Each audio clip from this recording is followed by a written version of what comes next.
హైదరాబాద్లో 10 రోజుల నుండి ఫుల్ ఎండలు ఉన్నాయి. తర్వాత సడన్‌గా నిన్న వర్షాలు పడ్డాయి. ఉమ్మడి వరంగల్ జిల్లాలో, ఉమ్మడి నల్గొండ జిల్లాలో వర్షాలు పడ్డాయి.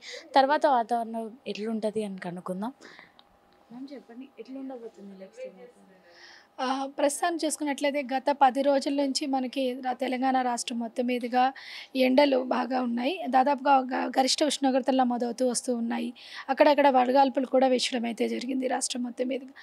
మనకి వచ్చే 4 రోజులు చూసుకున్నట్లయితే మనకి ఈరోజు కూడా అక్కడక్కడ వడగాల్పులు వీచే అవకాశం ఉంది. ఉష్ణోగ్రతలు 41-44 డిగ్రీలు నమోదయ్యే అవకాశం అయితే కనిపిస్తుంది.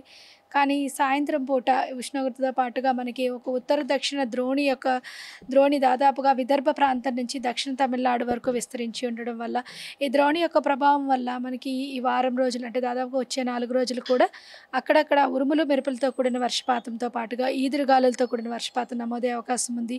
పగటిపూట ఎండ సాధారణంగా నమోదవుతున్నప్పటికీ సాయంత్రం 4 గంటల నుంచి ఈ వర్షపాతం నమోదయ్యే అవకాశం అయితే కనిపిస్తుంది. ఏ జిల్లాలో ఉండబోతుంది వర్షం ఎక్కువగా? ఈరోజు చూసుకున్నట్లయితే మనకి దాదాపుగా నల్గొండ, సూర్యాపేట, నాగర్ కర్నూల్, హన్మకొండ, భద్రాద్రి కొత్తగూడెం, ఖమ్మం, అదేవిధంగా మనకి ఈ వరంగల్, యాదాద్రి భువనగిరి, జనగాం, మహబూబాబాద్ పరిసర ప్రాంతాల్లోని అక్కడక్కడ చిరుజల్లులు కురిసే అవకాశం ఉంది. అదేవిధంగా ఈదురుగాలులతో కూడిన వర్షపాతం కూడా నమోదయ్యే అవకాశం ఉంది. ముఖ్యంగా ఉరుములు మెరుపులతో పాటు ఈదురుగాలులు గంటకి 30-40 కిలోమీటర్ల వేగంతో వీచే అవకాశం కనిపిస్తుంది.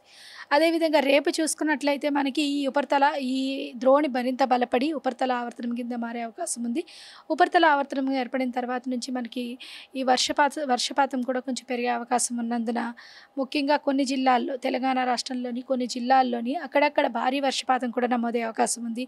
అలాగే ఉరుములు మెరుపులతో పాటుగా మనకి ఈదురుగాలులు గంటకి 40-50 కిలోమీటర్ల వేగంతో వీచే అవకాశం కనిపిస్తుంది. రీసెంట్‌గా పిడుగు పడింది. సడన్‌గా ఈ చేంజ్ ఏంది వాతావరణంలో?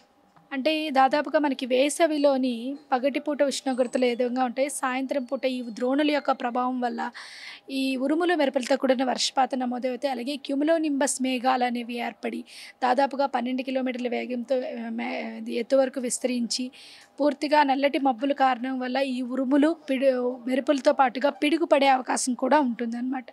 ఈ పిడుగు పడడానికి ఒక క్లౌడ్ నుంచి ఇంకో క్లౌడ్కి ఇంట్రా క్లౌడ్ లైటనింగ్ డెవలప్ అయ్యి ఒక పిడుగు కింద మనకి పడుతూ ఉంటుందన్నమాట. ఈ పిడుగు పడే సమయాలు దాదాపుగా సాయంత్రం నుంచి 6:30 గంటల నుంచి 8 గంటల మధ్యలోనే ఈ పిడుగు పడే అవకాశం అయితే కనిపిస్తూ ఉంటుంది. ఇది ముఖ్యంగా ఏంటంటే ఈ ద్రోణుల యొక్క ప్రభావం వల్ల అలాగే ఉపరితల ఆవర్తనాల వల్ల సడన్గా మనకి క్లౌడ్ సాయంత్రం ఏర్పడి ఈ పిడుగు పడుతూ ఉంటుంది. గత 2 రోజులుగా చూసుకున్నట్లయితే మనకి భద్రాద్రి కొత్తగూడెం, ఖమ్మం, వరంగల్, హన్మకొండ ఈ పరిసర ప్రాంతాల్లోని ఉరుములు మెరుపులతో పాటుగా అక్కడక్కడగా పిడుగుపాటు కూడా మనకి సంభవించడం అయితే జరిగింది. వచ్చే 3 రోజులు అంటే ఈ రోజు కూడా కొద్దిగా అవకాశం ఉంది. రేపు ముఖ్యంగా ఎక్కువగా ఉరుములు మెరుపులతో కూడిన వర్షపాతం నమోదయ్యే అవకాశం ఉంది. ఈదురుగాలులు అంటున్నారు. రైతులు నష్టపోయే అవకాశం ఉందా? ఇది అత్యంత చెప్పాల్సిన విషయం. ఎందుకంటే ఈదురుగాలులు కూడా చాలా ఎక్కువగా వేగంతో వీచే అవకాశం ఉంది రేపటి నుంచి. దాదాపుగా గంటకి 40-50 కిలోమీటర్ల వేగంతో వీస్తుంటాయి కాబట్టి కొద్దిగా పంటల మీద ప్రభావం చూపించే అవకాశం అయితే కనిపిస్తుంది. ఇప్పటి వరకు ఆల్రెడీ మనకి పంట కోసుకున్నట్లయితే దాదాపుగా ఈ 3 రోజులు కూడా 2 గంటల వరకు మాత్రమే ఆరబెట్టుకోవడం మంచిది. ఆ తర్వాత మనం తీర్చుకొని భద్రపరచుకోవడం చాలా మంచిది. ఎందుకంటే ఆ తర్వాత నుంచి కొద్దిగా వాతావరణం మారి వర్షపాత సూచనలు, ఈదురుగాలులు కూడా ఉండే అవకాశం ఉన్నందున కొద్దిగా జాగ్రత్తలు తీసుకోవడం అనేది చాలా మంచిది.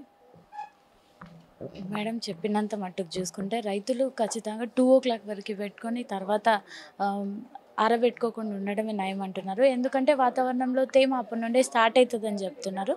కెమెరామెన్ శశికాంత్తో ప్రత్యూష.